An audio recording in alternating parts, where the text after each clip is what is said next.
2 summers ago, the Portland Trail Blazers shook up the NBA landscape by trading Damian Lillard to the Milwaukee Bucks in exchange for a haul of assets, which they then turned around and flipped into even more assets, and now they look like one of the better young teams in the league over the second half of the season. And after starting this season with a 13-28 record, they finished the rest of the year 5 games above 500 at 23-18, and now they get Damian Lillard back for essentially nothing. Now, I know he's not going to be playing this year, but this is one of the biggest robberies in the history of sports. Joe Cronin caught a lot of crap for not being able to build around Damian Lillard, but he's been really good in the post-Dame years. Well, I mean, we got to start off with the Damian Lillard trade itself, because he sent out Damian Lillard, Yusuf Nurkic, Keon Johnson, and Nasir Little, and brings back Drew Holiday, DeAndre Ayton, Tuamani Camara, a 2029 pick swap, and then 2028 and 2030 first-round picks from Milwaukee. So a pretty good value for a 32-year-old star, 33-year-old star at the end of his prime. Kamara is the only one still with the team, but he looks like he can be a really, really good role player for years to come. Fantastic defender. We'll talk a little bit more about him later. They, of course, just bought out DeAndre Ayton, so they didn't get any value out of him, but they were able to flip Drew Holiday, which was the next series of this wheeling and dealing that Cronin did. They were able to send Drew Holiday to the Celtics before he even played a game in Portland in exchange for Robert Williams III, who is still on the roster to this day, and Malcolm Brogdon, as well as a 2024 first-round pick and a 2029 first-round pick. Now, remember the second, third, and fourth pieces to that trade, because they then turn around and trade that, as well as a couple of second-round picks, to Washington for Denny Asvida, and that first-round pick in 2024 would go on to become Bub Carrington, and then the 2029 pick is now in Washington.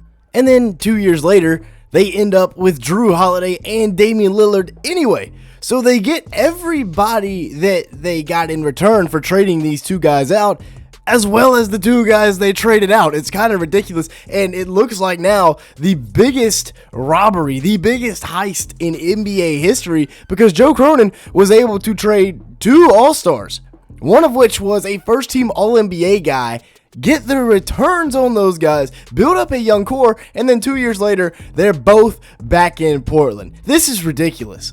And he's not done yet. Joe Cronin was still cooking. What's even more ridiculous is the fact that he convinced the Grizzlies to give him an extra first-round pick as well as 2 second-round picks in exchange for a 5-pick difference in this year's NBA draft. Yes, he traded back from 11 to 16, picked up Hansen Young, and traded away the draft rights to Cedric Coward at 11. Absolutely masterful, and they pick up the Chinese Jokic. It looked like a reach at the time, but he's showing some big-time flashes. Taking a look at this game against Golden State in the Summer League, I mean, the passing was on full display. There is a reason people are saying he is the Chinese Jokic. That is a really, really fluid pocket pass right there for the big-time dunk. And then, I mean, the vision right here. Dropping it on a dime right to the cutter for the easy layup.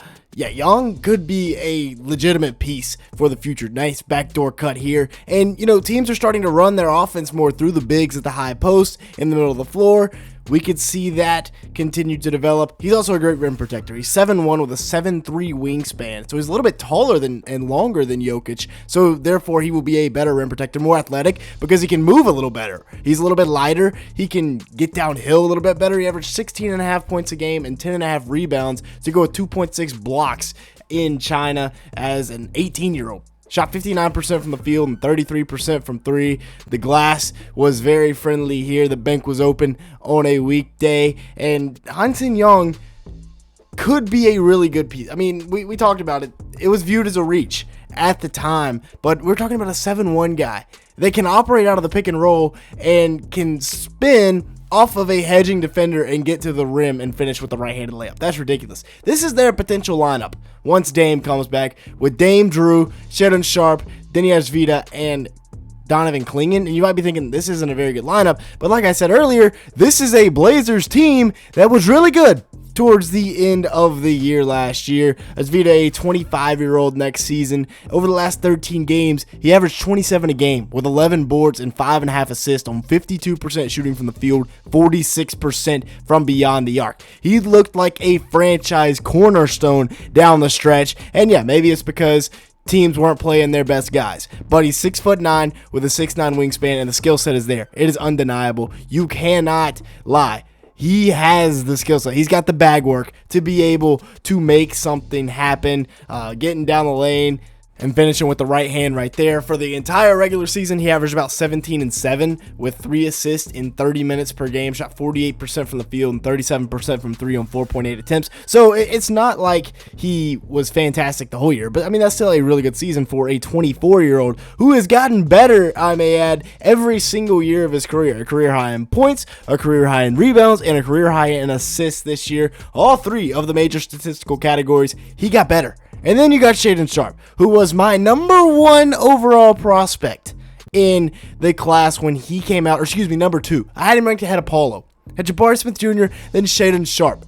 18.5 a game, 4.5 rebounds, 45% shooting from the field, 31% from 3. And I truly still believe the sky is the limit for Shaedon Sharpe because his athleticism is ridiculous, and he's a 3-ball away from being a legitimate top 10 scorer in the league. And yes, his 3-point percentage has gone down every single year, which is not great, but it's because he's being asked to, 1, have a higher volume, and 2, have a tougher degree of difficulty on these shots as a lead piece in this Blazers offense. He's 6'6" with a 7-foot wingspan and ridiculous athletic ability. This was the dunk of the year right here. He does stuff like this. You also saw the block that he just absolutely erased. All the tools are there, and yeah, by the way, he is still 21. Like I said, getting to the rim. Between Scoot and Shaedon Sharpe, they have their guard duo of the future for once Dame and Drew Holiday age out of being the starters. And Scoot, he had a very underrated year this year, I feel like. He will still be 21 going into his 3rd season, averaged just 13 a game and 5 assists and 3 rebounds at about 26 minutes a game this year, shot 42% from the field and 35% from 3 on 4.5 attempts. And yes, the numbers were a little bit down. The points per game, the assists were a little bit down from last year, but the efficiency was up. He's also got 2 of the best mentors on either side of the ball with Drew Holiday defensively and Dame Lillard on the offensive end to mentor him. And yeah, the numbers, the points per game were down, but look at the efficiency stats. +3 on the field goal percentage and +3 on the 3-point percentage on more attempts per game. I like the direction the Scoot is trending. If he can take another hop next year in the efficiency stats and maybe add 2 or 3 points a game, he's going to be looking really good. We haven't really talked about Drew Holiday that much other than the trade, but he's going to be a really nice veteran presence that can defend and shoot the 3-ball that they bring in. Jeremy Grant is still here.